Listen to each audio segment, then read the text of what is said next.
Welcome to another episode of Fill in the Blank. I'm here with Gabe Jarman. Hello. All right, Gabe, you know what we're talking about today? Moral luck. I can't believe you already forgot it once you picked out the I topic. was the one that picked it out and I forgot. What comes to your mind when I say moral luck? I blanked on the word. Karma. Karma? Yeah. So the idea that you do something good and you get rewarded or something? Yeah. Like if you do something bad, you get something bad happens to you like threefold, and then vice versa. Would that be moral unlucky? Pretty much. Would Lucky Charms be the concept of morals? You have to think No. the kid doesn't get Lucky Charms if he doesn't get he doesn't have good morals, or he wasn't very good that day, so you don't get any Lucky Charms. You get cornflakes, the brand of cereal that stops masturbation. Well, not to diverge the podcast into Lucky Charms and I those didn't take long magical to switch to horseshoe masturbation. marshmallows, but moral luck actually describes circumstances whereby a moral agent is assigned moral blame or praise for an action or its consequences, even if it is clear that said agent did not have full control over either the action or its consequences. This term, introduced by Bernard Williams, has been developed along with the significance to a coherent moral theory by Williams and Thomas Nagel in their respective essays on the subject. So the idea really is two people leave a party and choose to drive drunk. Person A gets home safely, whereas person B hits a child who wandered into the street. Which driver deserves more blame? The answer might seem obvious at first, but ponder this. While driver B kills somebody, both people were driving impaired and had no intentions of hurting anyone. Person A could be considered morally lucky, and the following videos explore the concept of moral luck as it relates to principles of moral responsibility. So the idea that both of them choose to do something bad, but one had a worse thing happen, so they had the worst outcome, but we consider the one that didn't have the worst outcome to be morally lucky. You get into a car accident because you were drunk driving. You are considered morally unlucky because your actions were dependent on your morals. You made bad decisions and they unfolded badly for you. So is that just an example of the possible outcomes of what can happen if you do something bad? Well, I think it's like if you're doing something that's like not going towards like good morals or something, you take the risk of, I guess, flipping from lucky to unlucky and stuff like that. Like I said, like if you're driving drunk, you take the risk of a car accident hitting someone. But then you can also say the same thing. Car accidents and hitting someone can also happen while you're sober. So it just depends. So like, I guess more than lucky, you could be driving completely sober, and then you don't see the kid just come sprinting into the road and you hit him. But when you all right, so look, the way I want to think of it is like, okay, we are like our culture depends on our morals. What we see as constitutionally right and wrong is dependent on where we really grew up. You know, someone that sees eating babies or something, or doesn't know that other lifestyle that is not involved eating babies, much like General Butt Naked. Um, he was a warlord in Africa that used to eat like flesh and babies' hearts and stuff because that's what great warriors do. You eat the power of your enemy or your heart of your enemy, which is like their essence, and you gain true power. Especially when they're your enemy and they're attacking you, you feel that's morally right. You kill what you eat, you know, that whole concept. But that's because this is in Africa and it's a whole other culture. Now, when you come to our culture, we see that as morally wrong, so we would see that as morally unlucky, or it really depends on the situation. If you immediately got angry because someone bumped into your car, then you decided to take it out on them and scream at them, push them, and they fell down, and then they sued you, you'd be considered morally unlucky because you acted in a way that reflected a certain scenario, might have been over dramatic, and they reacted with that. So then you'd be considered morally unlucky. Now, when we talk about artificial life, which always kind of leads back into this podcast, but the idea robots don't really have morals, and if they have morals, they're programmed. So is just because they have them programmed into them, and that's how they're supposed to think. Like whether they don't look at a human life or something as having meaning or having a sense of life. That's what makes humans so basically extraordinary. Like we have that cognizant ability to care for other things and really give, you know, put our morals in front of our main decisions in life. Like whether if I do this, is this going to happen, or whether is this good or is this bad. We always talk about the angel and devil on the shoulder.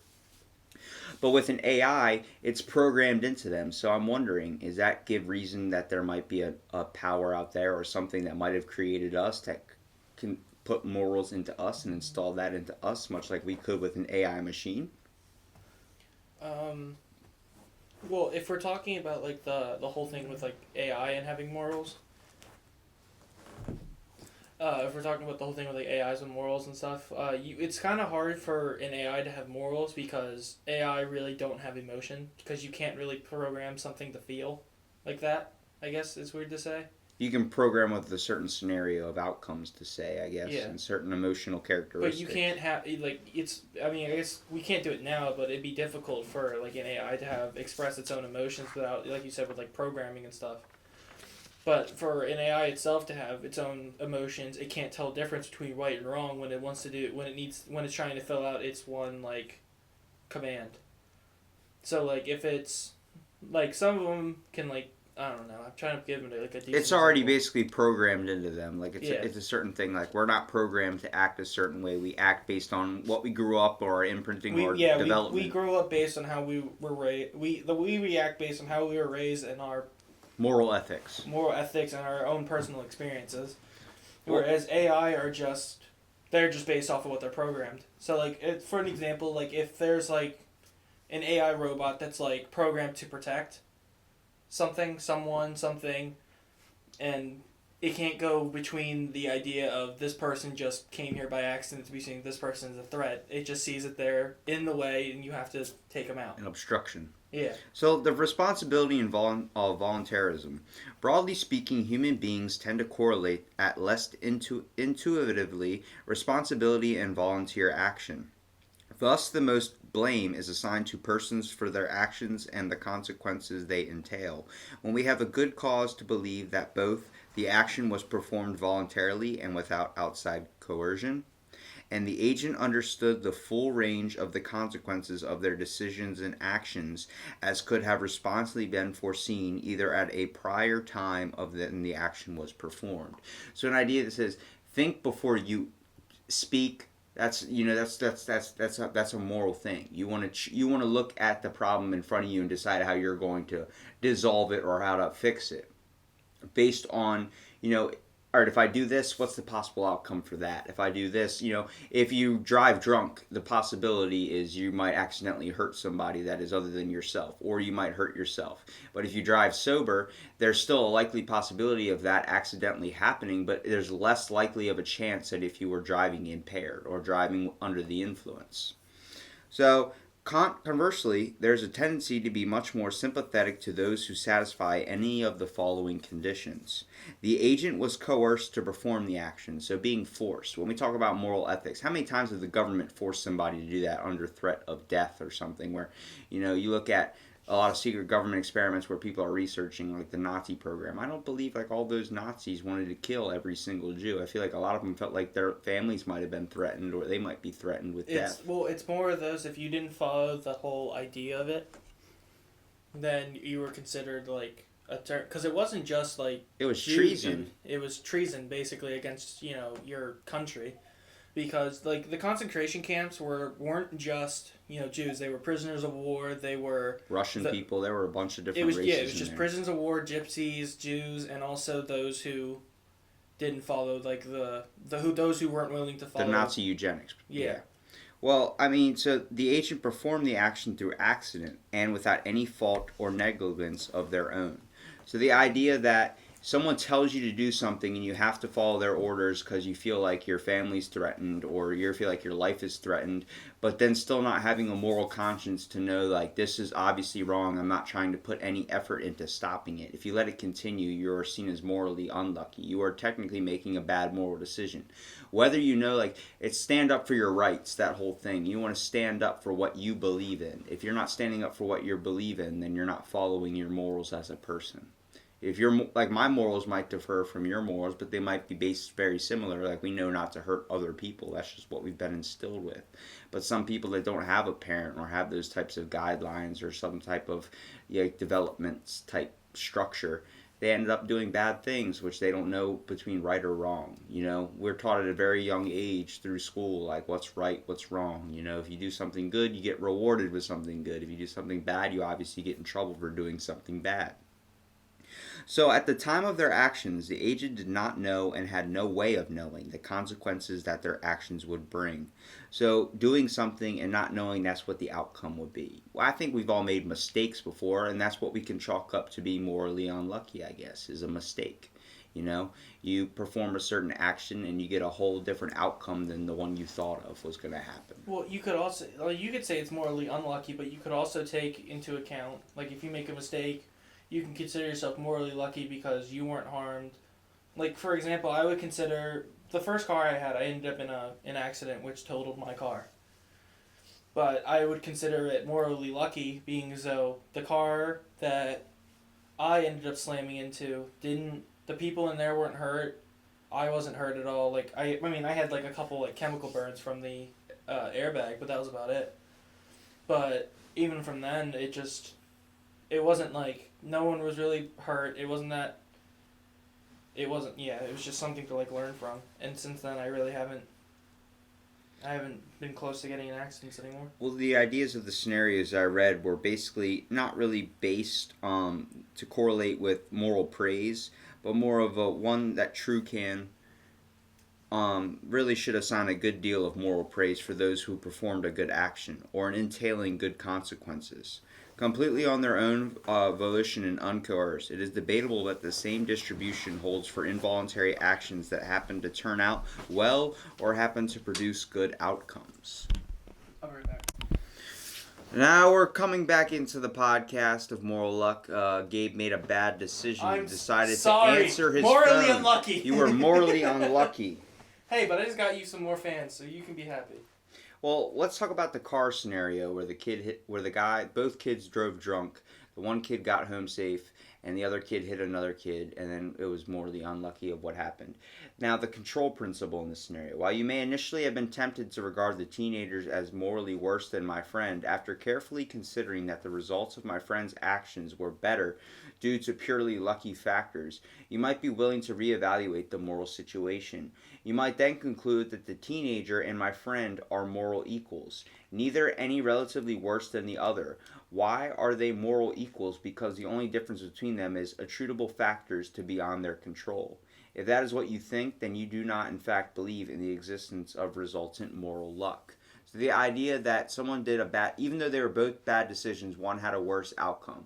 That was out of their control. So that was an extra force you could think that was applied to the situation. Even though they were both morally unlucky, there's definitely a worse of the two.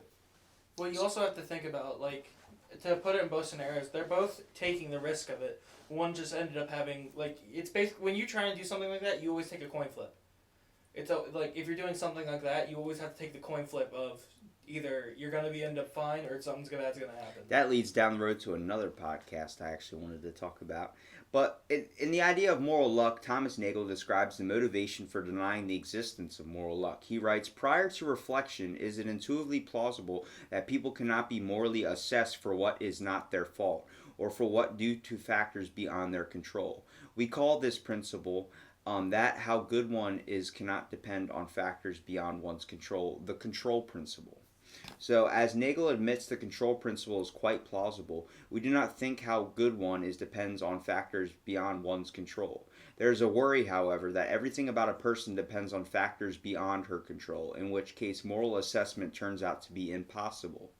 So to see how one might arrive at that conclusion, we'll look at the three other potential species of moral luck, namely circumstantial, constitutive, and casual moral luck.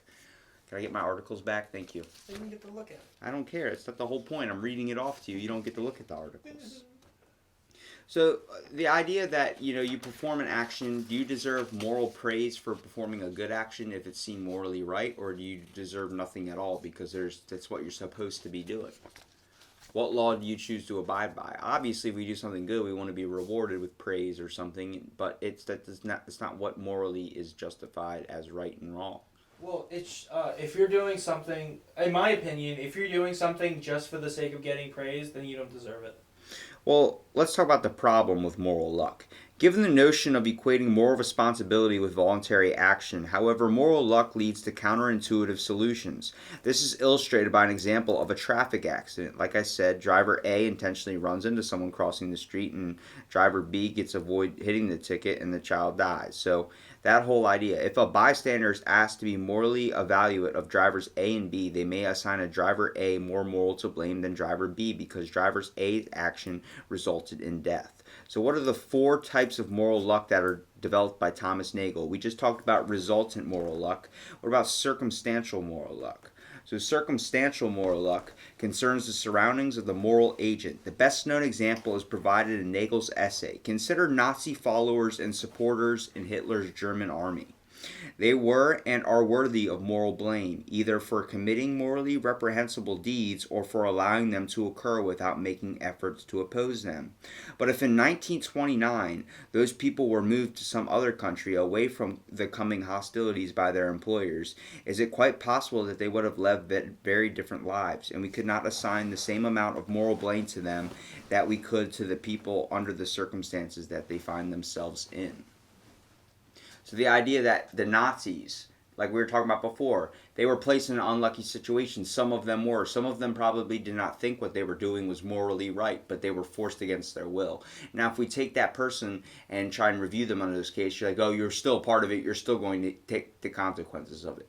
Should that be right? Because if we look and try and place them in a different life or a different place 10,000 miles away from what was going on, maybe they wouldn't have dived into that life at all or been forced to perform those actions. So they would be seen as morally reprehensible for those actions? Do you believe the outcome would have been the same? I think it would honestly depend on who you would pick. Now, I think if you're going as like an officer of like the Nazi military, if you're just like a normal ground soldier, you really have no choice. You have to follow orders or you're considered AWOL. So, no, I'm not saying that all the just normal Nazi soldiers, probably not all of them agreed with what was happening, but they had to fight to protect their country. Yeah, the government just kind of looks at, what are you gonna do for me? Let me get a piece. Let me get some of your help. You're gonna work for free. You're gonna retire on that 401k, go golfing the rest of your life, as long as you do some pretty shady shit. Well, let's talk about some constitutive moral luck. Constitutive moral luck concerns the personal character of a moral agent. There can be little argument that education, upbringing, genes, and other largely uncomfortable influences shape personality to some extent. Furthermore, one's personality dictates one's actions to some extent. Moral blame is assigned to an individual for being extremely selfish, even though that selfishness is almost certainly due in part to external environment effects. I believe in the idea that what you are based upon, what's your constitution, what were you raised on, what were you environment, what was that like, that all plays into your morals. If you're raised somewhere completely different where the culture is different, your morals are going to be completely different. Where you see as vegans see meat as murder. If you're raised a vegan, you're known to live that lifestyle. That's morally wrong to choose to eat meat. We don't think twice that people that aren't vegans about eating meat.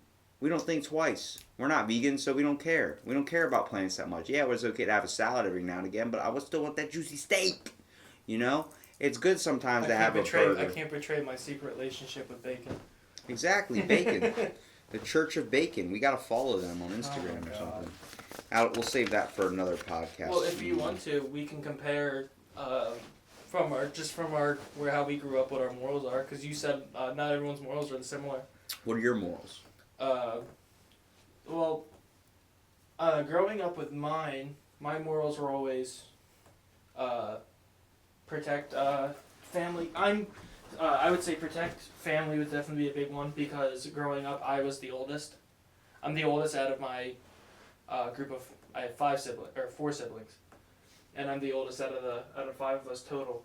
So I was always basically like the guardian of my siblings when we were out doing stuff, and I have plenty of stories of me being 10 years old kicking the shit out of other 10-year-olds. But yeah, so one of those morals is that there's always So we're both reliant on moral responsibilities to family. Yeah, so there's that. And friends. Yeah, of course. Friends are always considered family depending on how close you are to them. But there's that. There's always to take up for any actions that you cause. So if you fuck up, you have to, suffer So the being consequences held of it. responsible for Yeah. your actions. Like if you hit some like some people, if they hit someone, they try and run immediately without even seeing if they're okay or something. Like, Well, I mean, I was raised that you would never do that. well, You never run away from problems you cause. morals are dependent on your structure as a character. So I'll rattle off a couple things and you say agree or disagree. So always tell the truth. Agree. That's morally right. Okay. Do not destroy property. Agree. Agree. Have courage. Agree. Agree. Keep your promises. Agree. Okay. Do not cheat. Agree. Depends. I agree. If you're gonna fail a test, and you know you're gonna fail. Oh, I think you meant like on relationships. You can take cheating, I guess, either way. You're gonna cheat at a video game, cheat at something. I'll do cheat codes after I beat the game. Exactly, but how many times have you tried doing a little cheat or hack online where you get free ammo or something? I've never done that. Lies.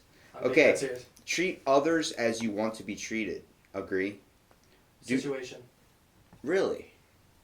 So, depending on the situation, if you want to be treated, I want this girl to treat me dirty. I guess that would be a situation. That's not how I meant it, but you could take it that way. Well, if you take it, it depends on how we take everything. What's your moral view? How are you looking at a situation? If you grew up morally corrupted, you're going to have more corrupted thoughts. So when someone asks you something, See, you're I like, was "That's not I how was thought raised of to it." be polite, but You I also, were raised to have manners. Yeah, Say but I thank also you. wasn't raised to be pushed around.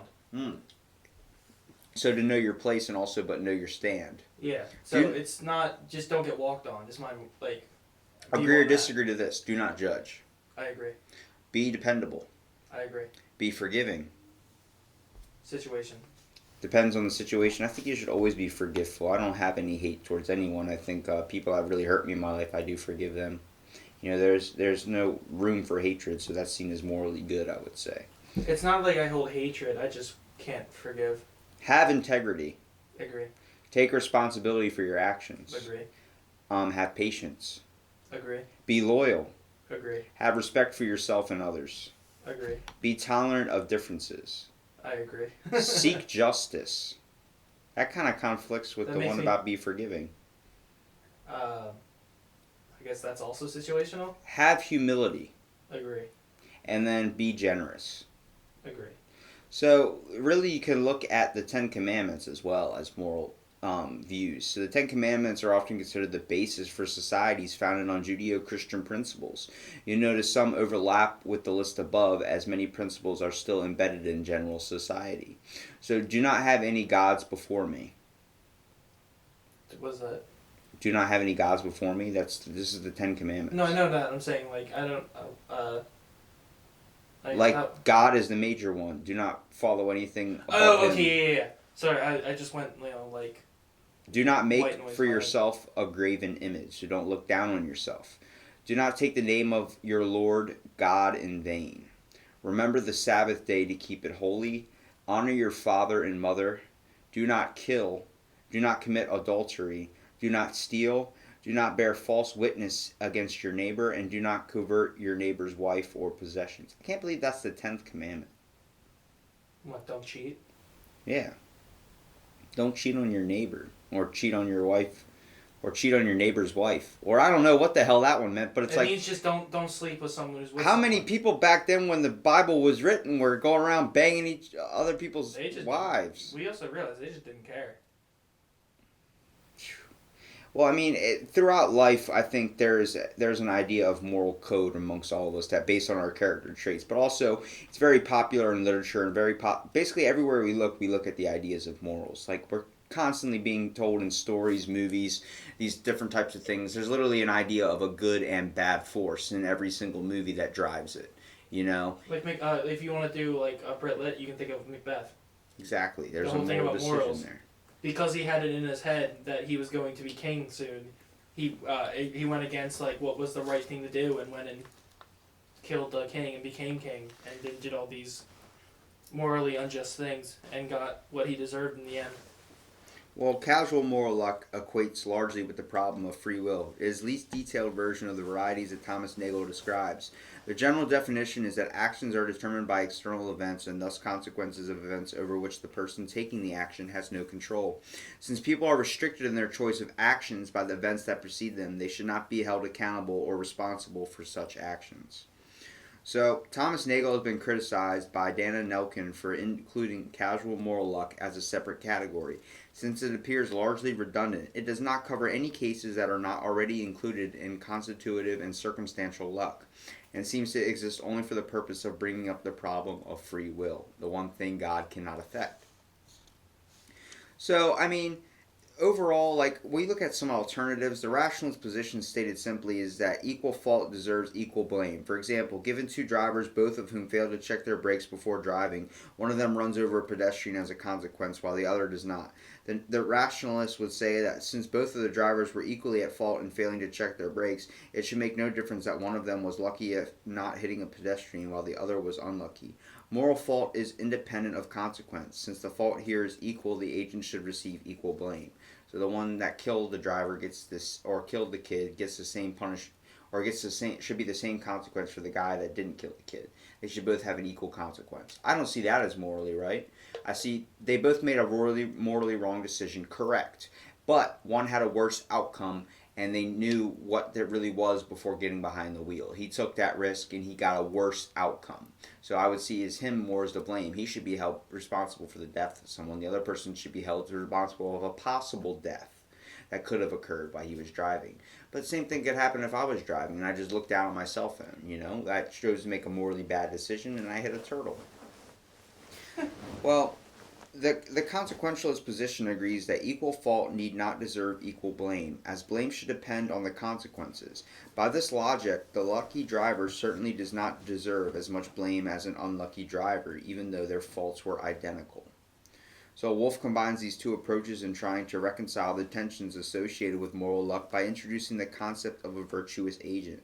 A virtuous agent should accept that they have a special connection with the consequences of their actions, including equal fault cases such as lucky/unlucky drivers above, and even in no-fault cases. This argument essentially retains the rationalist claim that equal fault is equally deserving of blame, while also retaining its consequentless claim that different outcomes should result in moral agents feeling and acting differently. Honestly, you deserve to feel like shit if you kill someone when you're driving, and you made a bad decision while doing it.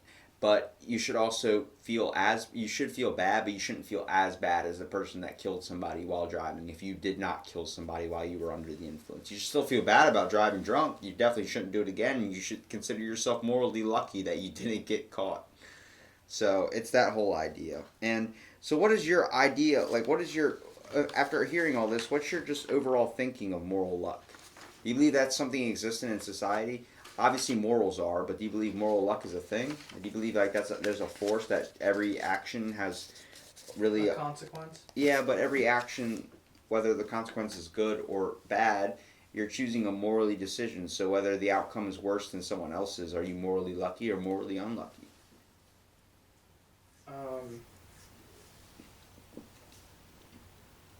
I don't really know. You answered your phone during the podcast, and because of that, my podcast suffered. I was morally unlucky, which means I must have shit on somebody's car earlier. I don't think like there's like moral lucky and moral unlucky. I think it's just I think it's more or less like your morals are just who you are as a person. Yeah. And it's just your actions will have consequences or benefits depending on what you do. So like as you said about like driving under the influence, you will always take that risk of getting pulled over, hitting a car, hitting a tree, or hitting a person. You always take one of those risks, whether you're under the influence. Not to say that even if you're sober, you still have those risks. But I think it's just more or less the idea of what can happen. I guess if you want to take into the moral luck that someone's moral luck can, your luck will always run out. So you can be lucky enough that you've driven, I'm not saying that anyone should do it, but like let's say if like me and you went out drinking, like several nights in a row, and every single night I ended up driving drunk home, and I made it home perfectly fine every night. eventually, if I keep doing that, eventually something bad's gonna happen. Well, I mean, the most common thing is we see the Facebook video where the guy drops $20 on purpose to see if someone's going to do the moral correct thing and turn it in. And this person gets rewarded with like free clothes, or the dude gives them more money. You know what I mean? It's the whole idea of you chose the morally right decision, so you're morally lucky, you get rewarded with a good outcome. So anybody that wants to look up the justification of morals, I mean, really the last thing to really add on to the ending of this podcast is, what morals define you?